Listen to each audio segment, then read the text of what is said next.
Boa noite a todos. Eu sou o Matheus Martino Eu sou o Lucas Alvarenga.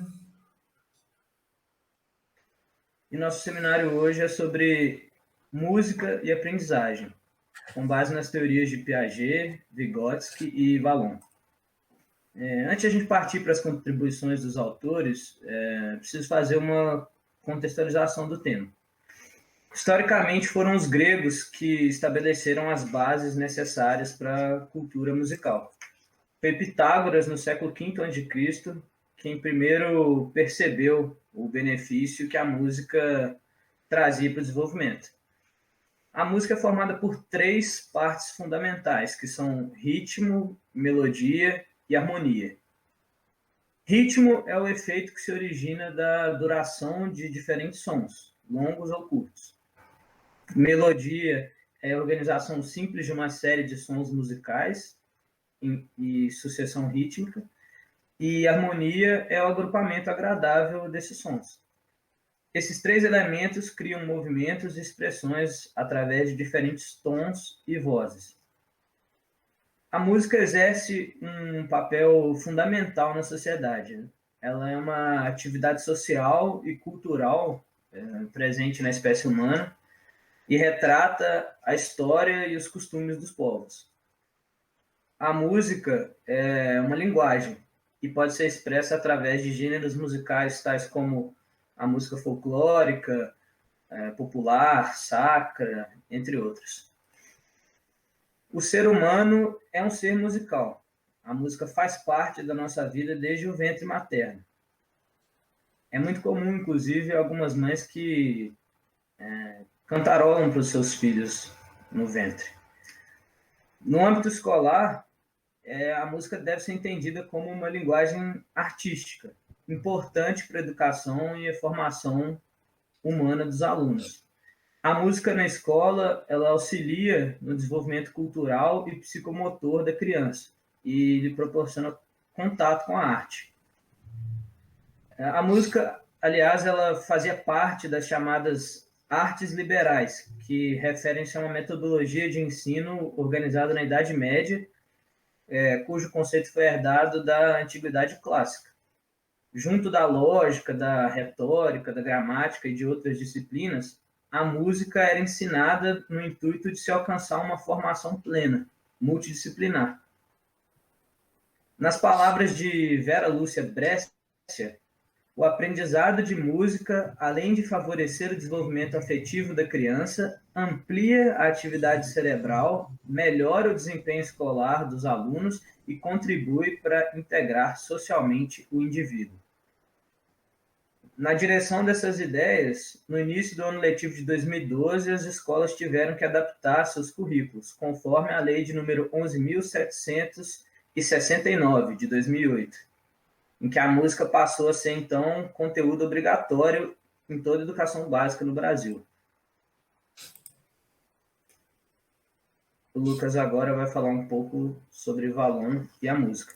Bom, já passando para a parte de Vallon, né, que é um dos três teóricos que a gente vai abordar aqui, eu queria começar com uma frase que representa muito o que Vallon expressa na teoria dele, porque ele tem uma perspectiva muito multidimensional, que por ele ter sido um médico, né, em vida e até atuou em guerra e tal, essa perspectiva que ele teve fizesse com que ele englobasse não só a questão psicomotora, social, emocional, cognitiva, mas também uma questão muito mais afetiva da criança. E isso ajuda a gente a compreender os processos que envolvem a ação da música no desenvolvimento de uma criança. Porque basta colocar uma música para tocar que uma criança para de chorar, por exemplo, dependendo da música, né? E pode provocar bem-estar, e dessa forma a gente criou as cantigas de Ninar, né? Mas isso vai além de uma música dessa forma, porque quando a criança manipula um chocalho, ela tenta criar um ritmo com esse chocalho. E ela se encanta com o movimento que o chocalho faz. E o corpo dela tende a se expressar, traduzir esse som, né? a repetição desse movimento possibilita ela ajustar esse movimento. Então, isso cria um aprendizado na parte psicomotora, da percepção também da linguagem, porque a música é uma forma de linguagem, uma forma de expressão, e permite a criança, como a gente vai ver mais para frente, o Valon também separa estágios, então eu vou tentar citar cada estágio assim, o que a música tem em cada estágio, mas no geral aqui ajuda na percepção da linguagem, ajuda a descobrir a qualidade dos objetos ao seu redor, aguça a sua sensibilidade e organiza os gestos. E assim fica mais fácil, a atividade fica mais planejada e voluntária no âmbito social em relação à criança. Então a frase é a seguinte: essa solidão ilimitada que faz de cada dia uma vida, essa comunhão com o universo é o espaço invisível que o homem habita para cercar-se de inúmeras existências. Isso é uma frase de um poeta tcheco chamado Rainer Maria Rilke, e eu acho que traduz muito essa interação que o Valon faz entre o eu e o eu mesmo, né? Porque em muitas partes da teoria dele, ele chega a citar o autismo e o egocentrismo. Então, é uma forma de se conhecer a si mesmo, só se conhece pelo outro. E a gente percebe isso à medida que a gente vai amadurecendo.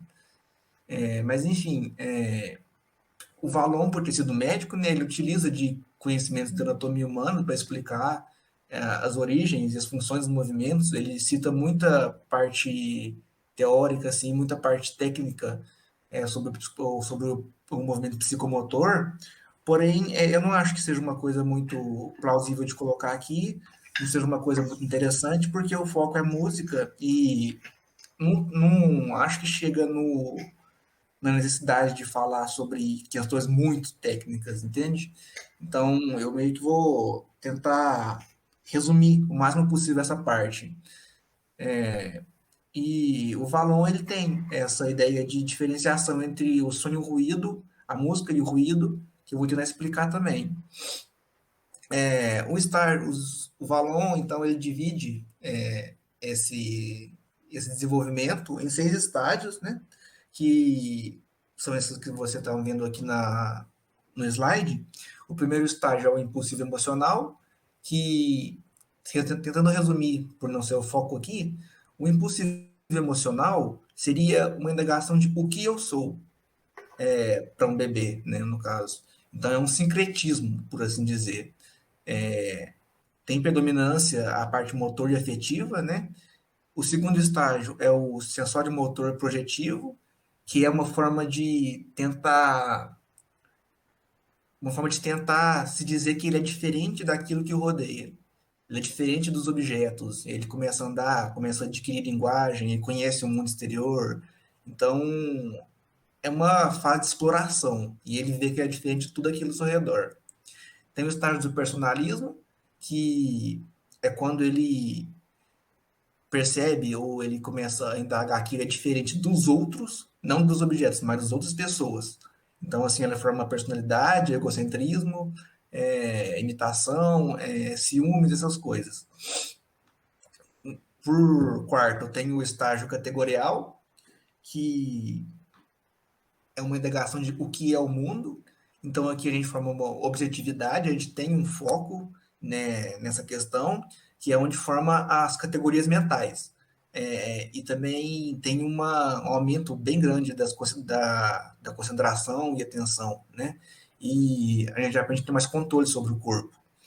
E, por fim, o estágio da puberdade e da adolescência, que eu acho que a partir desse estágio a gente não consegue ter um final, né? Eu acho que até hoje as pessoas, outras pessoas, também encontramos alguns indícios de que a gente está no meio desse estágio. Eu não sei, eu não li o bastante para saber se isso tem um final, mas por ser uma teoria, né, eu não posso dizer. Mas nesse estágio, a indagação é quem sou eu. E eu acho que essa é uma das partes mais importantes na música. Quem sou eu? principalmente hoje em dia, porque a música é uma forma de expressão.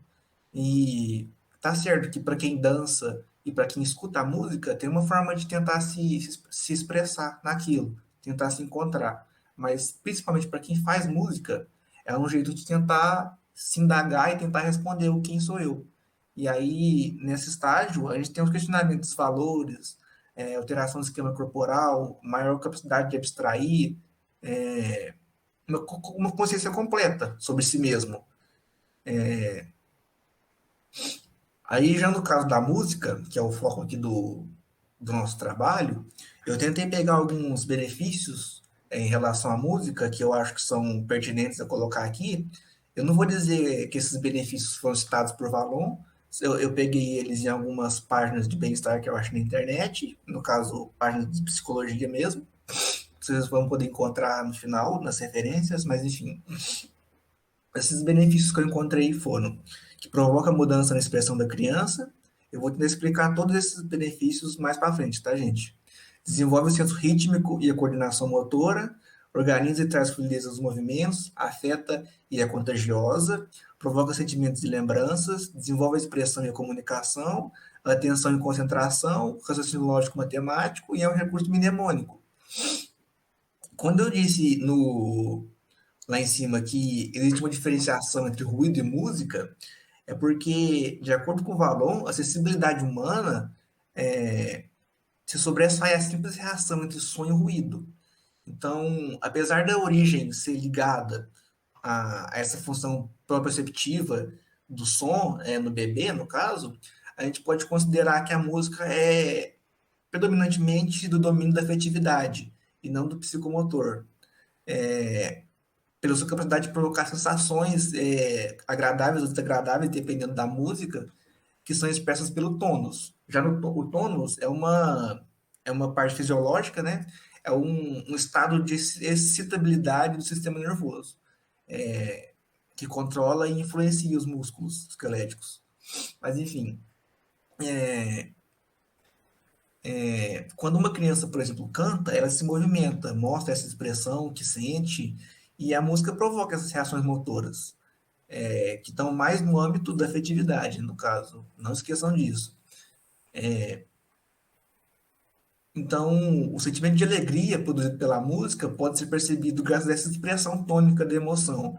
É possível perceber a presença de três níveis de deslocamento corporal presentes na ação de cantar e dançar, que é o deslocamento de equilíbrio, de locomoção e de reações corporais. A música provoca essa mudança na expressão e desenvolve seus ritmos de coordenação motora. Ouvir uma música ou imaginar uma música pode ativar algumas áreas do cérebro. E em alguns estudos foram concluídos que essas ativações sensitivas e motoras são integradas entre si, precisam com precisão. E é só no cérebro humano que tem essa relação funcional entre o córtex auditivo e o pré-motor dorsal. Nessa citação de Sachs aqui, ó, como a integração de som e movimento pode ter um papel essencial para coordenar e invigorar movimentos locomotores básicos. Então, a música, o som, o ritmo, a melodia, traduzido em um movimento, que é uma forma de uma tentativa primitiva, por assim dizer, de se expressar, tem um papel essencial para ajudar no desenvolvimento psicomotor de uma criança. A música organiza e traz fluidez nos movimentos. Quando uma pessoa passa a escutar um determinado movimento cada vez melhor, quando a pessoa executar um movimento cada vez melhor, com menos erros e mais rápido, é um indicativo de que ela está começando a assimilar aquilo.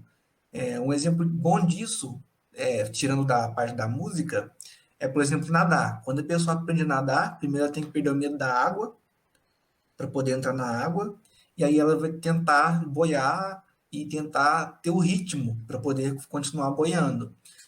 Claro que no começo os movimentos são desajeitados, descoordenados, só que com o tempo ela vai começar a pegar uma facilidade em encontrar um ritmo para poder ficar boiando. Portanto, acompanhar músicas e realizar os movimentos enquanto dança, ou por meio da dança, criar uma música, pode levar ao desenvolvimento de certos automatismos. Mas isso não quer dizer, por exemplo, que a pessoa precisa saber tudo sobre o movimento corporal. Como o Valon próprio disse, a perfeição do automatismo não está em ter definitivamente fixado um certo encadeamento de ações musculares. Traduz-se, pelo contrário, por uma liberdade maior na escolha de ações musculares a encadear. Então, isso não quer dizer que a pessoa, quando ela aprende a nadar, ela precisa ser a mestra da natação ou ela precisa saber de tudo sobre natação. O que ele quer dizer é que uma pessoa, por exemplo, quando ela vai aprender alguns movimentos, ela não precisa ter todos esses movimentos assimilados. Ela só precisa ter uma gama de movimentos o bastante para poder se expressar. Isso em relação à música. A música é contagiosa, né? Tem influência no desenvolvimento cognitivo. Por exemplo, quando se diz que uma música acalma ou uma música te deixa agitado, está se referindo ao caráter da música, que provoca as reações na conformidade em relação à música. Mas se a música afeta, então ela é considerada afetiva. Ela afeta de alguma forma. E no sentido da capacidade ou disposição de ser afetado pelo meio interno ou externo, é assim que se encontra essas sensações que a música provoca. O som, por ser um fenômeno físico e acústico, é a matéria da música, afeta o sistema nervoso autônomo, que é a base da reação emocional, e as respostas fisiológicas que suscita são diretamente ligadas às vibrações sonoras. Então, ao passo que as realizações psicológicas são diretamente ligadas às reações sonoras, e isso faculta a associação. Então, evoca uma integração de experiências dessa forma. Se a música provoca certas sensações, certas reações motoras que expressam uma determinada emoção numa pessoa, então outras pessoas que se encontrarem nesse mesmo campo perceptivo podem apresentar as mesmas reações por contágio. Não necessariamente que a pessoa vai reagir igual, mas ela também vai reagir de alguma forma. A música, como o pessoal aqui do grupo vai tentar dizer mais sobre isso também, mas a música pode ser um recurso de catarse, que possibilita que o fluxo de emoções e sentimentos que não conseguem ser expressados verbalmente podem ser levados para fora, no caso. Isso, no caso, eu falo música, melodia ou dança, não necessariamente sobre letras, né? Mas eu acho que o principal da música seria uma melodia. Enfim, fazendo uma analogia com o que Valon disse sobre o poder catártico de um jogo, por exemplo, em suas teorias, a música, se você substituir o seu objeto verdadeiro e oferecer uma oportunidade de se manifestar e se exprimir, no caso específico da música, pode remeter lembranças, lugares, pessoas, situações, e isso pode trazer sensação de alívio ou tensão, dependendo do que for lembrado, e equilibrando os domínios da afetividade e da cognição. No período da adolescência, quando é predominantemente, quando predomina a parte afetiva e a pessoa está voltada para o conhecimento de si, que, que é a última fase do Valon, a música ela assume um significado especial, nesse caso mais voltado também pela letra, pois ela vira uma companhia nos momentos de introspecção e ao mesmo tempo que oferece a oportunidade de compartilhar esses momentos e esses gestos, interesses com as pessoas, é justamente nesse período que o adolescente aprende a noção completa do tempo futuro e da consciência de si mesmo. Então, é por isso que talvez as pessoas passem longos tempos a devanear, a escutar música, tentando lidar com o turbilhão de sentimentos que surgem nesse estágio. E mais uma vez frisando aqui, esse último estágio, ele não pode ser contínuo, então talvez isso explique também porque a gente gosta tanto de ouvir música e se encontre tanto em algumas músicas. Já aconteceu até nas nossas aulas por exemplo, o Denner, eu, o Matheus, colocar uma música para tocar e dizer que aquela música nos tocou de alguma forma. Enfim, coincidentemente, o adolescente tem uma verdadeira empatia com música, pelo que parece. E muitos dos nossos gostos musicais são formados nessa época e nos acompanham vida fora. Então, é mais um indicativo de que nosso eu, o quem sou eu, começa a ser formado nessa época, porque a gente começa a ter uma coisa mais concreta de nós mesmos e a gente leva isso para frente. Enfim, mas essas músicas que a gente escuta nessa época, elas podem trazer lembranças, experiências significativas. E isso nos constitui como pessoas. Por isso, voltando lá em cima, sobre as, sobre os benefícios, a gente pode ver que em cada um dos estágios do Valon, a gente pode encontrar pelo menos dois ou três benefícios. É claro que a gente consegue encontrar esses benefícios com mais clareza nos últimos estágios, que a gente tem mais um objeto mais concreto para poder analisar, né? Não é tão subjetivo quanto um bebê. Porém, da mesma forma que o Valon tem a sua definição e as suas teorias e seus estágios, os outros autores também têm. Então, dessa forma, a gente pode entender que essa é uma interpretação do Valon. E por mais que os outros teóricos, os outros psicólogos possam se aproximar muito disso, inclusive os outros dois Mateus vão dizer sobre coisas parecidas com o que eu falei, a gente pode perceber que existe uma subjetividade e existe uma singularidade nessa teoria do Valon, principalmente pelo fato de ter sido médico e tratar as coisas de uma forma mais psicomotora, por assim dizer. É muito mais fisiológica.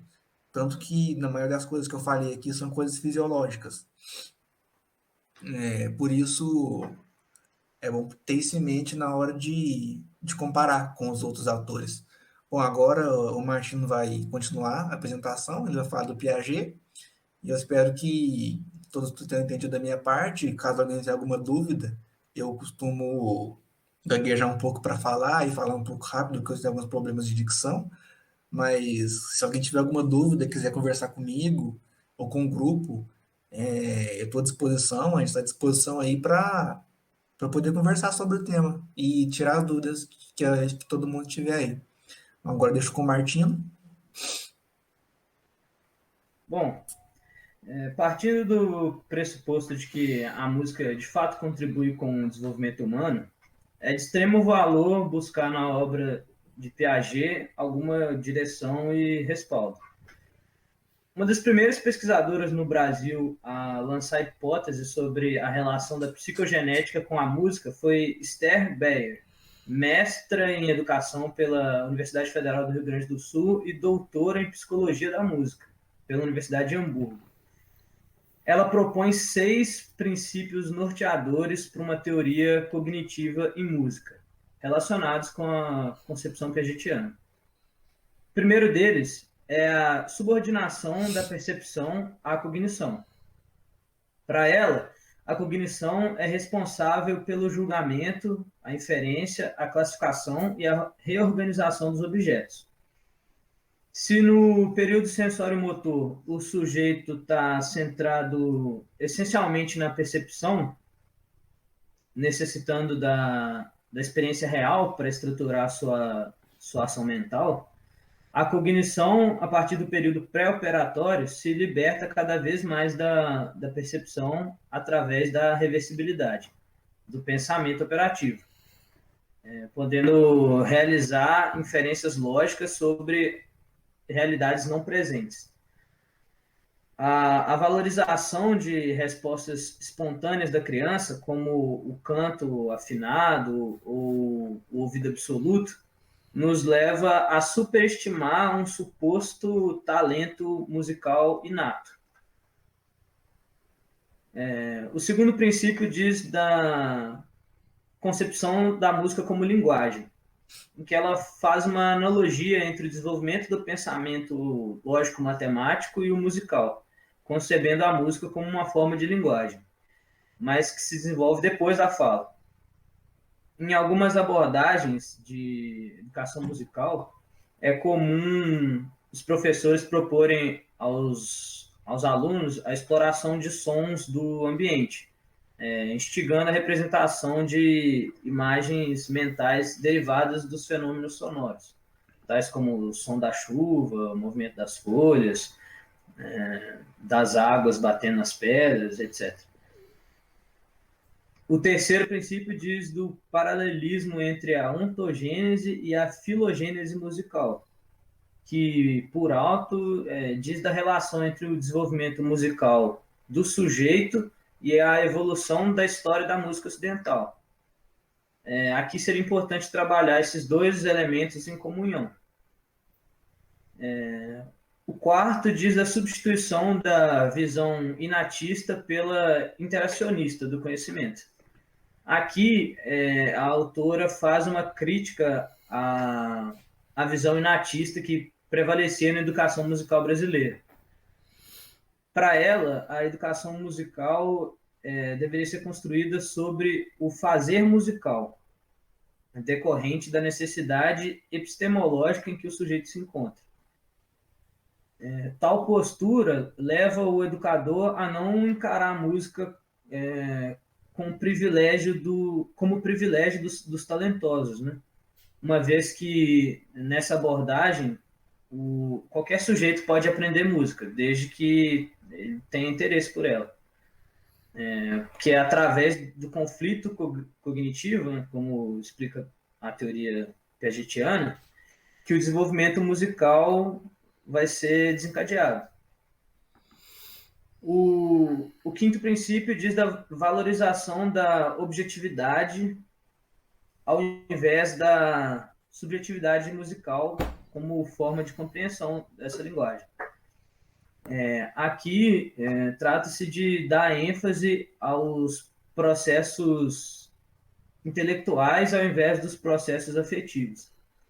Embora o afeto seja, como afirma o Piaget, né, a energia que motiva a ação, a autora acredita que a valorização exacerbada do aspecto afetivo leva a prática educacional a desconsiderar o aspecto cognitivo, caindo na armadilha da subjetividade.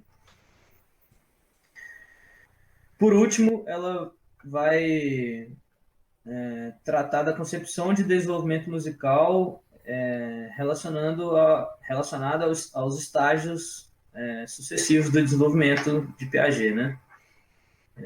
No estágio sensório-motor, a percepção auditiva, que é a mais primitiva delas, né, ela está se formando. A criança, nessa fase, ela exprime no choro as necessidades a serem suprimidas. Estudos indicam que nessa fase a criança ainda prefere a voz humana em detrimento do som dos instrumentos. Durante o estágio pré-operatório, começa uma diferenciação gradativa na percepção que vai se especificando segundo os órgãos dos sentidos, né? Aqui já existem estruturas de pensamento capazes de captar mais profundamente as propriedades do som e formas novas de lidar com eles, né? As cognições motoras vão sendo substituídas, né, por representações. No estágio operatório concreto, as crianças começam a intuir os problemas propostos sobre os parâmetros do som na música. Só então que a criança ela chega a equilibrar as acomodações e assimilações sobre o objeto musical, agindo sobre abstrações para explicar as transformações do som. Já em relação ao estágio operatório formal, existem poucas referências sobre os processos cognitivos em música nesse período, né? O pensamento proposicional é viável pela capacidade hipotético-dedutiva da cognição, torna mais flexível a compreensão de relações entre antecedente e consequente nas frases musicais. Por fim, dá para dizer que a música representa uma importante fonte de estímulos, de equilíbrio e de felicidade para a criança. O aprender através da música ele é essencial para o crescimento e para o desenvolvimento. Através dela, o aluno se reconhece e reconhece os outros pelo trabalho coletivo. A música faz parte do dia a dia das crianças. Na educação infantil, ela auxilia a criança no processo de socialização, permitindo que a criança se conheça melhor e permitindo também a aproximação e comunicação com o outro. Com base nisso, o Matheus agora vai falar um pouco sobre Vygotsky e essa relação com a música. Boa noite a todos. Eu vou falar um pouco sobre Vygotsky e a música. Eu vou dividir minha fala em duas partes. A primeira parte vai estar mais concentrada no quesito de a metodologia, a questão mais educacional. Tem muitos autores que escrevem artigos relacionados ao Vygotsky e a questão da aproximação com a música. Esses autores, eles buscam explorar mais a questão da ZDP, da Zona de Desenvolvimento Proximal, e utilizar a música como um fator de expansão e de desenvolvimento dessa ZDP. Então, a primeira parte eu vou me ater mais a isso, uma parte mais aproximando a questão pedagógica, a questão metodológica, como a música pode ajudar nisso. A segunda parte vai ser uma parte mais relacionada ao texto do Vygotsky sobre a psicologia da arte, onde o Vygotsky fala mais propriamente sobre a questão da arte e seus desdobramentos. Pode passar. Quando ouvimos alguém cantando, nossa plasticidade cerebral é intensa. Reconhecemos, ligamos, formamos fragmentos melódicos em progressões harmônicas, ou seja, codificamos e sentimos o som. A música, ela é universal. A música, talvez a arte, seja a única língua universal em que todos os povos podem, de alguma maneira, se comunicar por meio dela. Não importa se você está no Japão, ou na Itália, nos Estados Unidos, ou no Brasil. Não importa se é uma música do Chico Buarque, um funk da Anitta, um rap do Jay-Z, uma música pop da Katy Perry, uma sinfonia de Beethoven, uma ópera do Pavarotti, ou uma música do BTS, de K-pop. A música, ela é uma linguagem universal. Através de todas essas músicas, as pessoas podem se comunicar, as pessoas podem sentir, as pessoas podem desenvolver uma linguagem que pode nos tornar mais fortes, se a gente for parar para pensar que a comunicação, ela nos torna mais fortes. A comunicação é, sim, poder.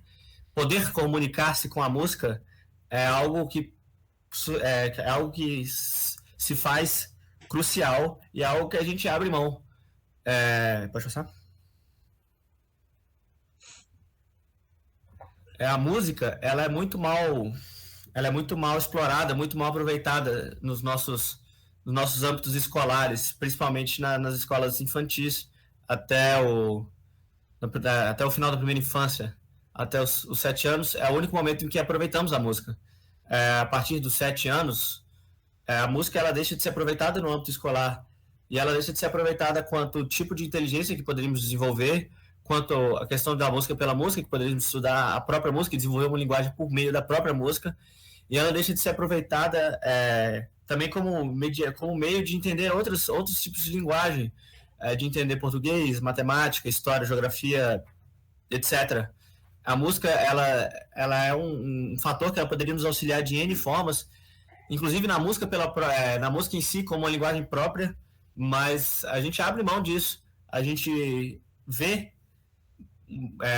geralmente, nas escolas, os professores utilizando a música como um auxílio para as crianças aprenderem a comer, ou a escovarem os dentes, e depois eles associam a música a festividades. Então, Páscoa, Natal, Dia das Mães, Dia dos Pais, 7 de setembro, aqui no caso do Brasil, festa junina. A música ela fica restrita a esses festivais.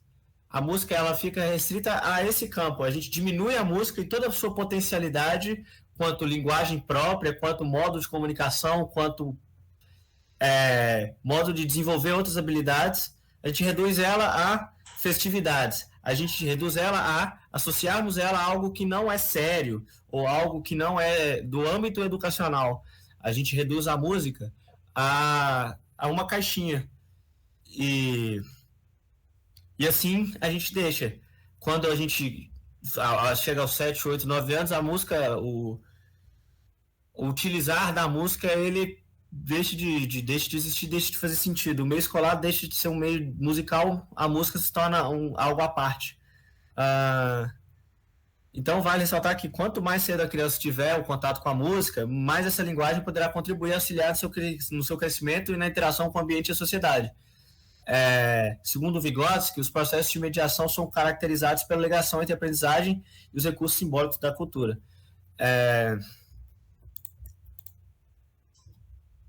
O Vygotsky, ele diz algo muito interessante, que é a questão de que o conhecimento ou a apropriação, ele dá-se em 3 momentos.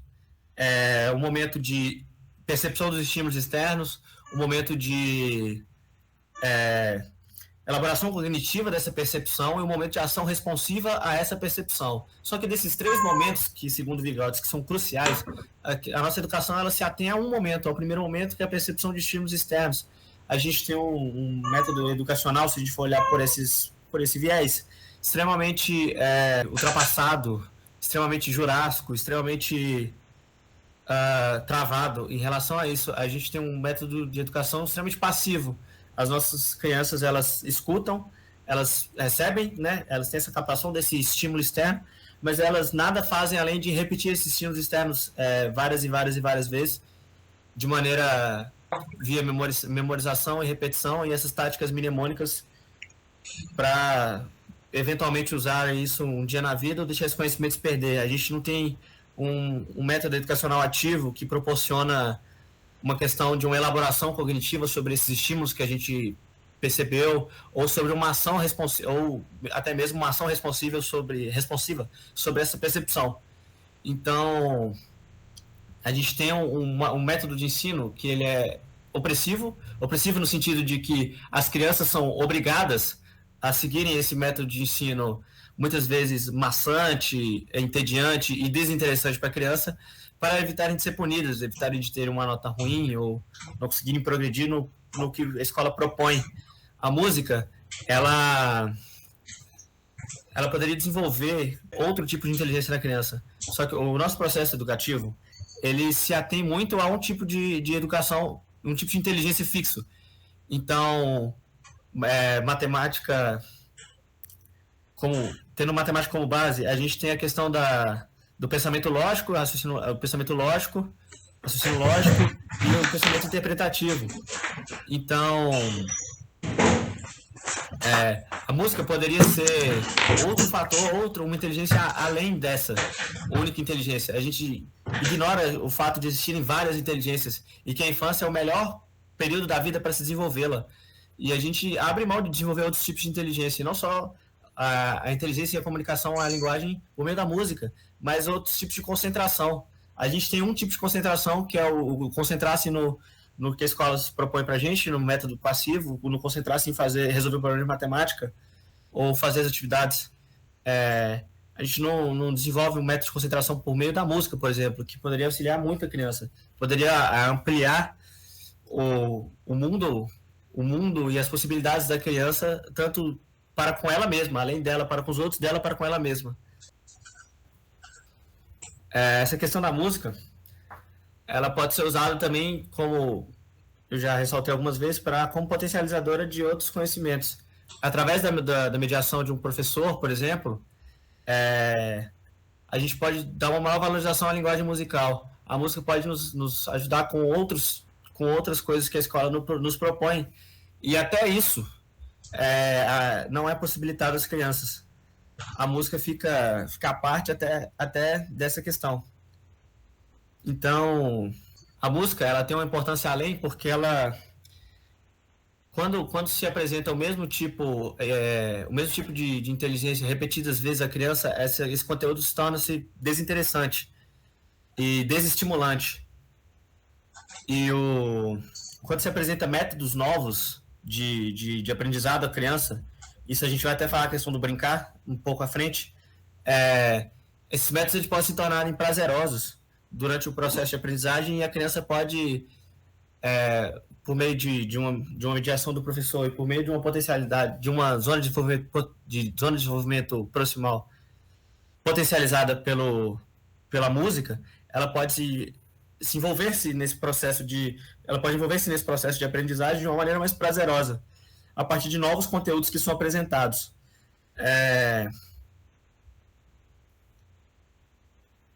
Então, a gente sempre esquece de ressaltar que a tarefa do docente, ela consiste também em desenvolver não uma única capacidade de pensar, mas muitas capacidades particulares de pensar em campos diferentes, muitas capacidades de comunicação em linguagens diferentes. E a tarefa do docente não é apenas reforçar a nossa capacidade geral de prestar atenção, mas em desenvolver diferentes faculdades de concentrar-se sobre diferentes matérias, diferentes linguagens. E isso muitas vezes é deixado totalmente de lado, assim como a música é deixado de lado, meio que a deriva frente ao nosso método totalmente defasado e ultrapassado de educação. Só que vai lembrar que não é a seleção linear de conteúdos ou sua fragmentação que torna o processo de ensino-aprendizagem ineficaz ou desmotivante. Pode influenciar, mas a maneira como ocorrem, outra coisa que é fator-chave para influenciar é a maneira como ocorre no processo de ensino. Quando a investigação inicial não é feita, aí que é um ponto extremamente importante. Quando se vai ensinar através pela música, eu estou pegando um exemplo específico aqui da música porque é o tema que nós nos dedicaremos a falar, você tem que levar em consideração a bagagem daquela pessoa. E isso vai ajudar, inclusive, na delimitação da zona de desenvolvimento proximal. A música pode ter um papel ativo nessa delimitação da zona de desenvolvimento proximal, porque cada pessoa, a música ela é parte de nossa vida desde o ventre. A gente está em contato com vibrações de sons, melodias e músicas muito antes de nascer. Então, cada pessoa ela tem uma bagagem em si relacionada à música. E essa música diz de um meio social, de onde essa pessoa vem, de como ela se formou. Toda música ela diz de uma história de uma pessoa. E você levar em consideração essa música e os efeitos dela sobre aquela pessoa, você pode começar a delimitar as potencialidades e trabalhar em cima das potencialidades dessa pessoa, percebendo e assumindo que todas as pessoas têm bagagens, têm conhecimentos, têm potencialidades diferentes umas das outras, para diferentes tipos de linguagem, inclusive. Então, muitas vezes a gente desconsidera essa bagagem e esse histórico, esse sentido que a música tem para aquela pessoa, e mesmo no ato de aprender a música, ele se torna um ato tedioso, maçante, desestimulante, quando a música é imposta dessa maneira tradicional que nós vivemos. Sim, a música é imposta à pessoa e a pessoa não pode trazer-se de um laço anterior. Aprender música se torna tão difícil quanto aprender qualquer outra coisa que nos é proposto. Pode passar.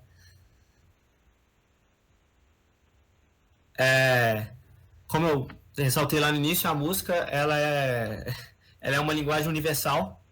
Ela poderia ser trabalhada muito no aspecto da própria música, como também a música é uma linguagem que se traduz em forma sonora capaz de expressar e comunicar sensações, sentimentos, pensamentos por meio de organização relacionada entre som e silêncio. A música, por ser, mais para frente a gente vai ver no Vygotsky, mas a música por ser a música e a arte, por ser o social em nós, a música também nos possibilita reconhecer-nos em nós mesmos. Então, a música, além disso, ela tem um papel formador do ser humano. Pode passar.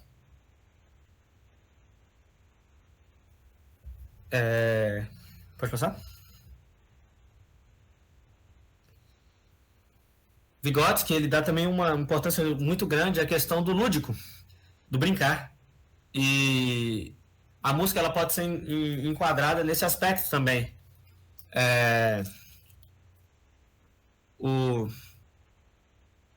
No repertório dela.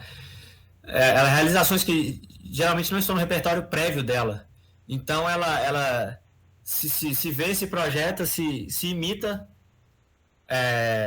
realizando ações, ela imita outras pessoas por meio de brincadeiras, realizando ações que previamente não estavam no repertório dela. Isso pode ajudar com que ela transforme uma potencialidade em uma realidade. E a música também tá, tipo assim, escutar a música, cantarolar, trazer a música pro ambiente social, trazer a música pro lúdico também pode favorecer a criança nesse aspecto. A criança brinca voltando-se para aquilo que faz apelo à sua atividade lúdica e à sua sensibilidade. O brinquedo musical liberta, afirma, socializa, equilibrando e fortalecendo a sua personalidade. Pode passar.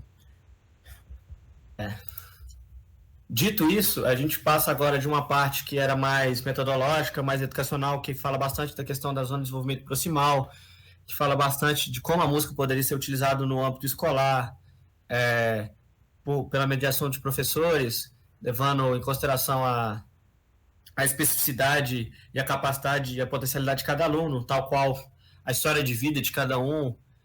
Agora a gente vai para um outro lado, para um lado menos escolar, talvez não. Tem um artigo que eu estava muito ansioso para falar com vocês, eu adorei esse artigo, que é um artigo da professora Maria Flávia Silveira Barbosa, em que ela fala sobre o texto do Vygotsky, Psicologia da Arte. Ela começa o texto falando da proposição do Vygotsky em superar o subjetivismo em direção ao objetivismo.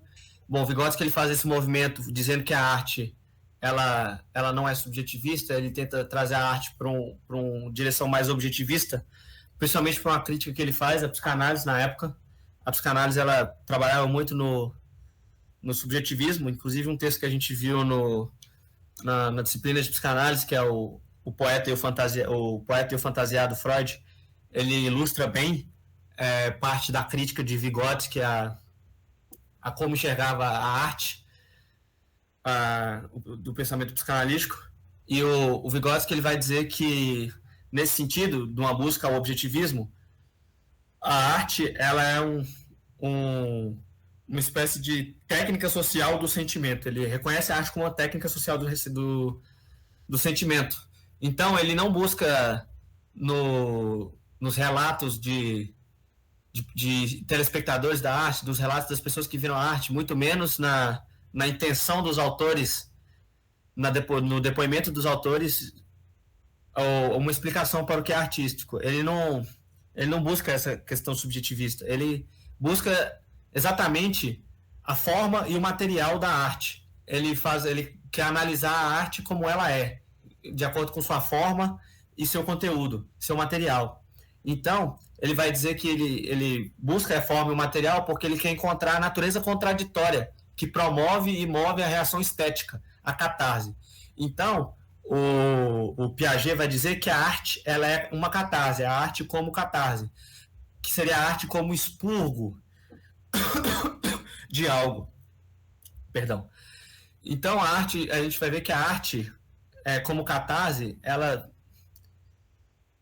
todo tipo de arte, a fábula, a novela, músicas, filmes, poemas, toda a arte ela encerra forçosamente uma contradição emocional e suscita série de sentimentos opostos entre si. E esses sentimentos opostos que vão lado a lado, eles vão provocar um curto-circuito e uma destruição, um expurgo de algo, de algum sentimento.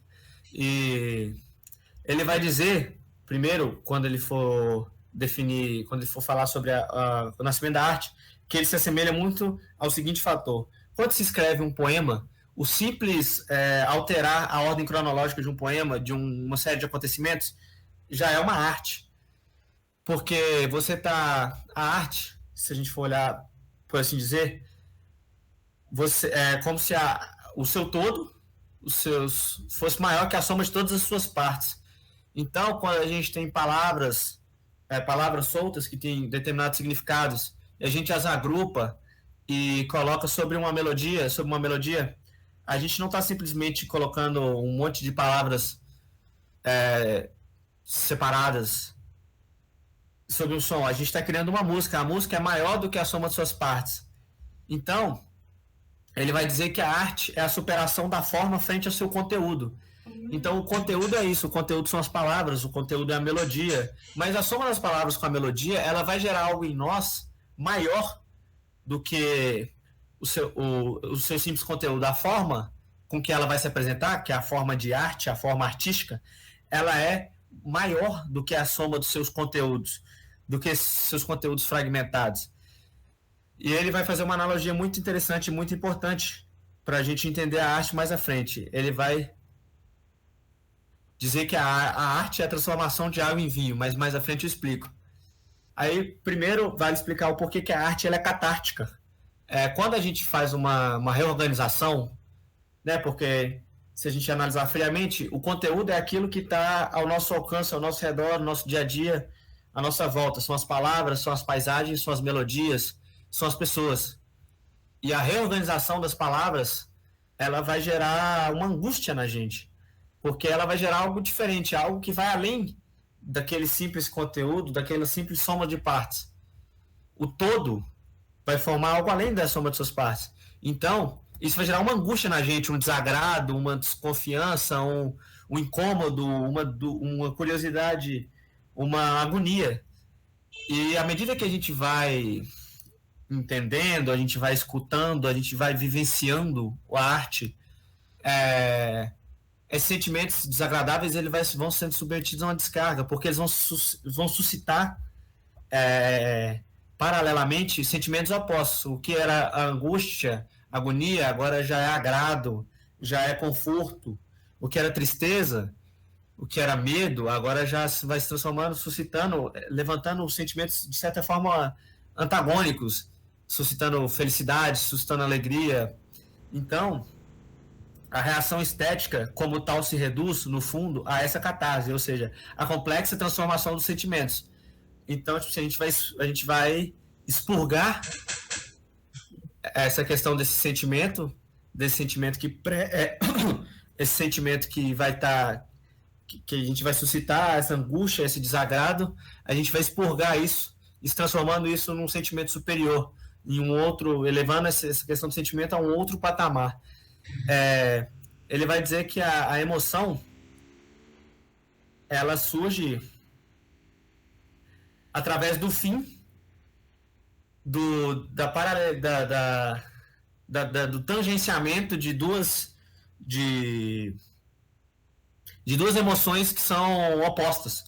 Então isso vai gerar um curto-circuito. A angústia e o conforto, ou a alegria e o medo, ou a coragem e o medo, a felicidade e a tristeza, elas vão paralelamente até que um momento elas vão se tocar, elas vão se encontrar, e esse encontrar vai gerar uma espécie de um curto-circuito que vai gerar o expurgo, vai gerar a catarse, que vai gerar em nós esse sentimento que é, de certa forma, superior. E o Vygotsky ele vai fazer uma analogia muito interessante, uma crítica à ideia de Leon Tolstói, de que, para Leon Tolstói, a arte é como se fosse um milagre de Cristo da multiplicação dos pães. Ou seja, a arte ela vai transpassar, ela vai passar do seu artista para todas as pessoas que sentem aquela arte, que veem aquela arte. Então vai ser nesse movimento de passar do autor, entre aspas, do milagre para todos aqueles necessitados, para todos aqueles que estão se deparando de frente à arte. E o Vygotsky vai dizer que não é bem assim, que quando você reduz a arte, a expressão da arte, aos sentimentos aos sentimentos do autor, que transpassa, que percorre, que passa aos seus telespectadores, você vai reduzir a gama de sentimentos e emoções em uma caixa muito limitada. Você vai ter que ser, entre aspas, obrigado, você vai ser levado a sentir apenas aqueles sentimentos. Pô, se é uma expressão triste do artista, você vai ficar naquela gama ali de tristeza, de angústia, ou se é uma expressão muito feliz do autor, você vai ficar naquele negócio, naquela gama de sentimentos relacionados muito à alegria, felicidade. Então ele diz que vai ser muito limitante e que em longo prazo, tipo, se limitar a arte a um sentimento único, vai atribuir à arte um papel de inutilidade da arte. Então ele diz o seguinte: olha, quando Cristo ele multiplica pães e peixes para alimentar aquela população, o pão e o peixe que Cristo reproduz tem o gosto do pão e o peixe que eu como em casa de manhã. Então tem o gosto de todos os pães e peixes. Ele o transpassar de sentimento do autor, do artista para as outras pessoas é como se fosse entre aspas, um saciar de fome, mas tem o gosto de algo que a gente já come, de algo que a gente já tem. Esse sentimento que desperta em nós é algo que já está dentro de nós. A gente já tem esses sentimentos dentro de nós. Então, ele diz que é errado, é equivocado você interpretar a questão da arte, da expressão artística, como uma mera reprodução de sentimentos, um mero reflexo de sentimentos do artista nas pessoas que o contemplam. Ele diz que, pelo contrário, a arte é outro milagre de Cristo, que é a transformação de água em vinho. Que a água é como se fosse toda a parte, é como se fosse todo o conteúdo que a gente tivesse acesso. Mas por mais que a gente fique tentando juntar toda a água do mundo jamais se transformará em vinho. As partículas de água jamais se transformarão em vinho. Então o vinho é uma transformação, é uma natureza que implica em algo além, algo superior. Então, se você tinha água e agora você tem vinho, você foi além. Você não está saciando uma fome, matando uma fome, ou você não... Melhor, esse exemplo ficou bom. Você não está fornecendo à pessoa um mero reflexo de um sentimento que já está nessa pessoa, porque o pão e o peixe as pessoas já têm. Você está criando algo superior. Você está promovendo um sentimento superior. A verdadeira natureza da arte, ela implica em algo que transforma, que supera o sentimento comum, que é esse sentimento do pão e do peixe que já existe. É aquele mesmo medo, aquela mesma dor, aquela mesma inquietação, quando suscitados pela arte, quando suscitados, entre aspas, pelo vinho, eles implicam algo acima daquilo que nelas está contido. Então, esse sentimento que já está dentro de nós, ele vai além, ele vai um patamar além. É algo que vai além do medo, da dor, da inquietação. É um sentimento de uma ordem superior. Então, a ideia da catarse, ela pode ser entendida como uma transformação qualitativa dos sentimentos. Talvez uma reelaboração ou uma elevação ou outra interpretação desses sentimentos que já estavam em nós. Então, a importância essa transformação qualitativa dos sentimentos mostra da importância da música na formação nossa, dos indivíduos. E cai naquilo que eu falei antes. a gente usa a música meramente para criar ou afirmar regras para eventos festivos, para teatros de história, português e afins. E a gente não pode ou não deve se conter em utilizar a música apenas nisso. A gente tem que utilizar a música como um objeto com objeto e com o objetivo de promover a catarse, o expurgo. Então a música tem que ser uma promotora de catarses. Então o Vygotsky ele vai tomar a arte não como emoções e sentimentos produzidos pelos artistas, mas como algo metodológico que pode servir como conteúdos a serem trabalhados também em sala de aula.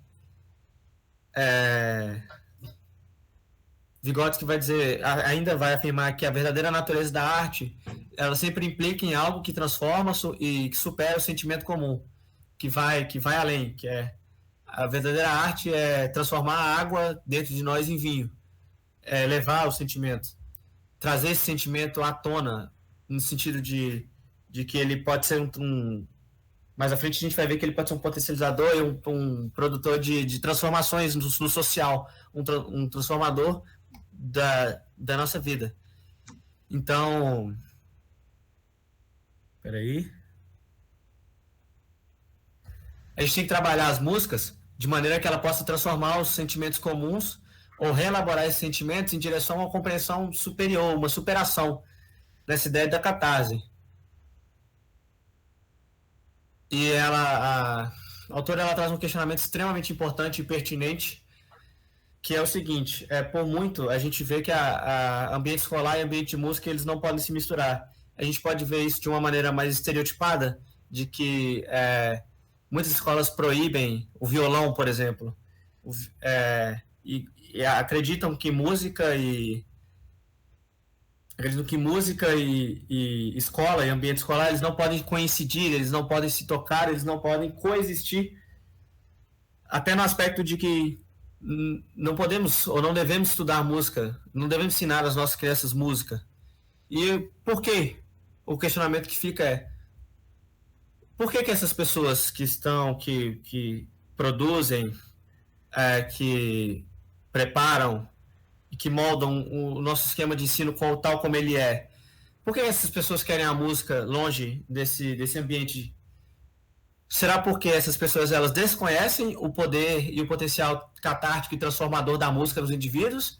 Ou exatamente pelo contrário, porque pelo fato de elas conhecerem o potencial que a música pode causar dentro dos indivíduos, elas justamente querem os separar e querem um ensino extremamente passivo, extremamente alienante e extremamente dominante?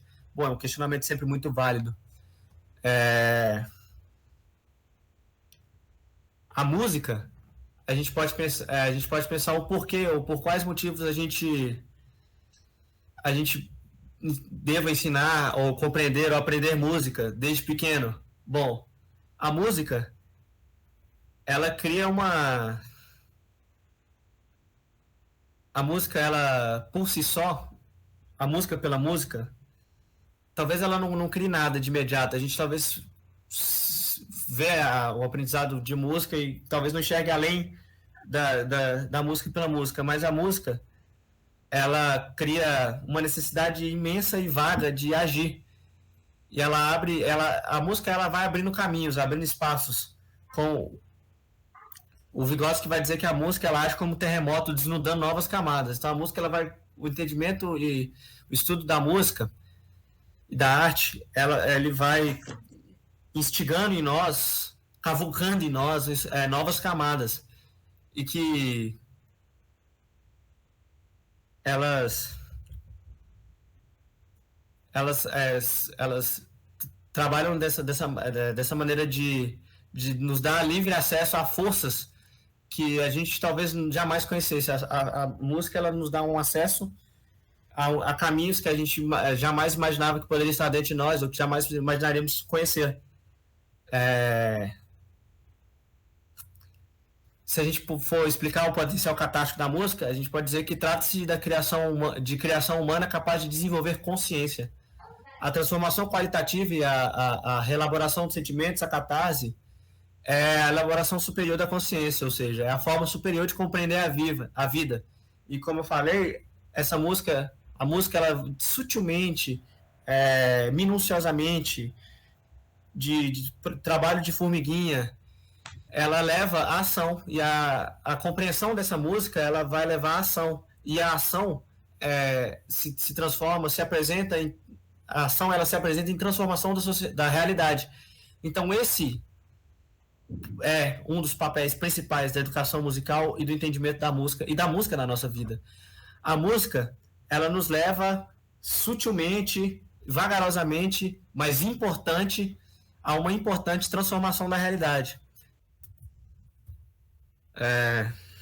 O Vygotsky vai dizer, então, que a arte é o social em nós. E isso se torna um processo meio que dialético, porque nós somos seres essencialmente sociais e que antes de ser individuais somos seres sociais, somos constituídos pela vida em sociedade, e a nossa individualidade, a nossa consciência é uma individualização do social, e o Vygotsky vai dizer que a arte é o social em nós. Então, se a gente é constituído pelo social, a gente pode, então, nesse movimento dialético, também concluir que a gente é constituído pela arte, porque se a arte é o social em nós, e o social nos constitui, e nós constituímos o social, então a arte ela é o desdobramento da vida conjunta dos homens, da vida em sociedade. É a construção histórica, assim como, consequentemente, os sentidos necessários à sua função. Os sentidos necessários à sua fruição. O social é a natureza da criação e da fruição artística.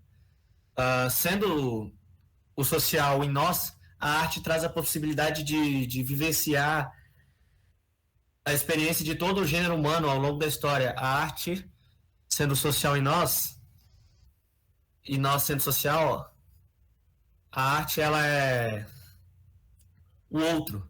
A arte é as pessoas com as quais nós nos relacionamos, as pessoas com as quais nós nos constituímos, o meio qual nós nos desconstituímos, a natureza, a cultura qual somos inseridos. Tudo isso faz parte da constituição do homem. Quando a gente escolheu, antes de finalizar, vale ressaltar que essa ideia ela casa muito com a ideia do Leontiev. O Leontiev é um dos dois escritores que produziam bastante com o Vygotsky. O Leontiev, o Lury e o Vygotsky são autores soviéticos que produziram bastante juntos. E o Leontiev tinha uma ideia de cristalização do conhecimento, e que essa cristalização do conhecimento ela possibilitava com que a gente tivesse acesso a tudo que foi produzido pelo gênero humano, e consequentemente, a gente podia dar vazão, dar continuidade ao processo ao eterno processo de desenvolvimento. Bom, a gente escolheu a música porque a música ela tá em tudo. Não existe, arrisco dizer que não existe ser humano sem música. A música ela dá um quê diferente à nossa vida, ao nosso dia a dia.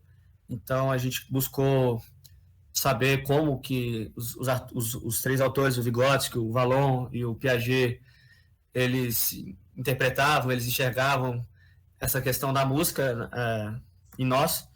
E a música, ela seja mexendo nossa musculatura, nosso tônus, como diria Vallon, seja possibilitando um acesso e uma interpretação do social, uma superação de uma coisa, de um objeto, de algo que está ao nosso redor, como propunha o Piaget, ou sendo um potencializador das EDP, um transformador, como diria Vygotsky, um fator que transforma o ser humano, uma linguagem poderosa, que é muito mal aproveitada por nós. A música é tudo isso. E a música, nós somos a música, e a música somos nós. E a música é um tema que nos tocou e nos toca de várias maneiras diferentes. E, bom, é isso.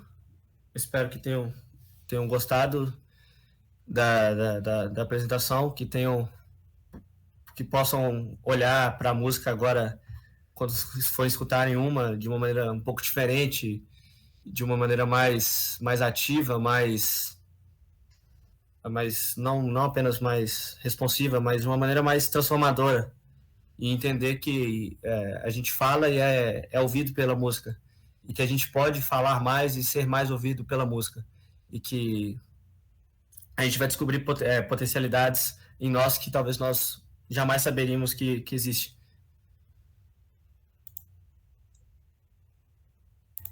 Então é isso.